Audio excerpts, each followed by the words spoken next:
Lapu-Lapu City Mayor Pastra Dasa mipasumbingay sa Hulagway ni Paho Barangay Kapitan ug mayoralty candidate Ahong Chan uban ni Presidente Rodrigo Duterte atol sa campaign rally sa PDP niadtong Domingo.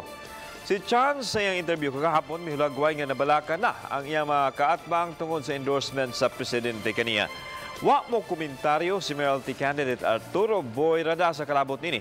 Apan ang iyang asawa nga si Mayor Pastra Dasa mingon nga magdepende sa interpretasyon sa magtan-aw sa mga hulagway kung kini usa ba ka opisyal nga pagtuboy. Si Ahong, I don't know kinsay nag-isa, ang presidente ba o siya mo iniisa sa presidente. Ang background niya, kung man naabato siya sa States, kay sa karon ang akong nakitaan, nalimpyo naman tong kakahuyan sa likod, puti naman ang likod. So, that, I don't know, i-research lang siguro na natong usab.